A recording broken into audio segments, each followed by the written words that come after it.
Guys, what's going on? Welcome back to Chelsea Explained, as this is your match review of the Chelsea doing 2-2 to relegation zone Ipswich Town at home. Second time we're facing them this season. We lost the first game, now we're drawing against them. We just can't beat these type of teams that is not on our level, that is fighting for relegation or will get relegated. And if we want to gain Champions League football and improve further, you cannot drop points in these type of games.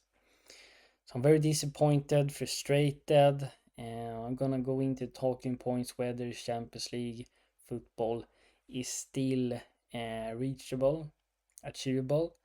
I'm gonna go into if Maresca is actually worth backing and some other talking points, brief match summary, player performance, and all this kind of good stuff. So before we dive any deeper into this match review, make sure you like this video, subscribe to my page, and hit that notification bell so you never miss when the content drops. So let's get the first talking point out the way.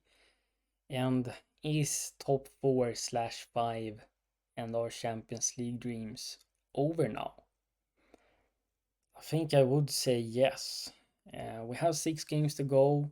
It's not impossible, but it's very, very difficult. We got Newcastle, Forest, United, the likes of Liverpool left, who's sitting top of the league. Like, we're gonna have to pull some miracle here. We had a brilliant opportunity today to get 3 very, very crucial points, but we didn't do that because we are our own worst enemy. Is Maresca worth backing? I have been pretty critical of Maresca this season. There are things I haven't liked. I haven't really fully grasped his, style of play, but I have dig deeper. I have really tried to assess him as a manager, the way he's playing, his tactics, and I think Maresca got potential. His tactics, positional style of play is good tactics.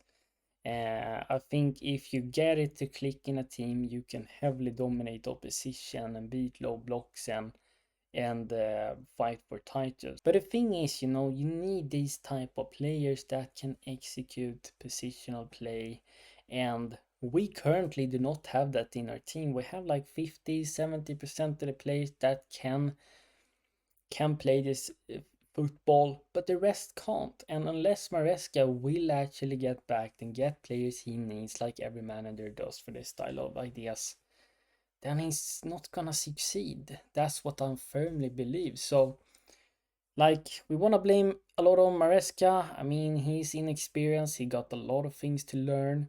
There are things I'm not happy with him, but I think he will blossom and develop further. We're gonna see improvement if he is getting backed. He's getting a new spine, getting players that can actually play positional play. But will he necessarily get that? I don't believe he's gonna get that here at Chelsea Football Club because the owners are only interested in making profit and having their way of operating in the club. They don't want anyone to intervene or have a say. It's all about what they want. So in terms of that aspect, I think Maresca's potential is worth backing if you're actually backing him, but otherwise I don't think he's gonna succeed, and I think every manager that steps into this job is gonna have massive problems. I'm gonna come back to Maresca a little bit in my match summary and final talking points, but I want to focus on the owners and directors again, especially the owners. I mean, they have created this mess at Chelsea Football Club. They have put this team together. They only signing players through data, not really asking what Maresca wants, or Pochettino or Potter, for that matter, that were here previously. And you're gonna be heavily nerfed as a manager. And as long as they don't change in the project, we're not gonna see improvement. I really strongly believe that. I have it very difficult to see how we can be successful in the future if you're operating in this way. Yes, we're gonna have wonder kids here. We're gonna have some exciting young guys that is above a lot of other young guys in the world, but that's not enough to win your Premier League and Champions League. You need a nice mixed blend in terms of youth, experience, leaders, elite. You need a spine, and you need a manager that know what he's doing and is also having good squad management and has elite mentality. And I absolutely despise how this club has gone in this direction. I saw after the game the owners, directors went straight down to the dressing room like they do after every single game. I mean, come on, what serious club have owners and directors that is interrupting and going down to the dressing room after every single game? But the first 19 minutes all the way up to Ipswich scored the first goal, I thought we looked really sharp, threatening, had urgency. Our attacking moves was pretty good. We just couldn't find the opening goal. But then, of course, we're being our own worst enemy, making mistakes, being sloppy, not concentrating, being arrogant out there on the pitch, and Ipswich have a clear way of how they're gonna punish us, and they do so with 2 goals in the first half. It's a goal where Johnson is receiving a pass behind Cucurella, makes a cutback pass to Enciso, toss in, and Colwell has no awareness behind them what's coming. Enciso finish it past Sanchez. The second goal is coming from mistakes again. The winning possession in middle, playing out wide, one of the wide players putting in a cross on the far post, and Johnson is there lurking and heading it in 2-0. Maresca made the right changes in the second half, brought out Tosin, brought in Gusto. We're switching from a 3-2-5 to a 2-3-5 like we did against Legia.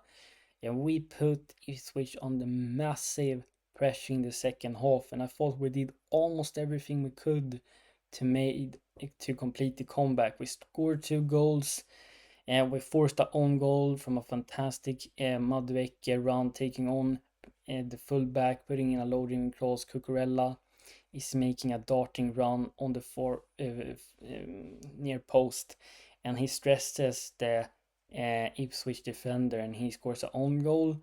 The game is on.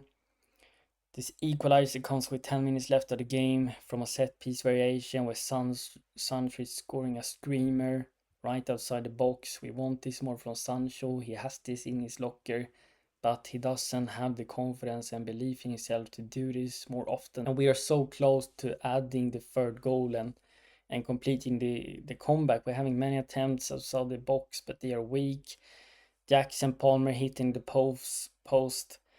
We're having other chances, but the ball doesn't want to go into the net, and their goalkeeper is making some fantastic save. The game ends in a 2-2 draw, but Maresca's tactical change again to a 2-3-5, adding another inverted fullback into the midfield, created tons of problems, caused tons of problems for Ipswich. There were too many players to mark.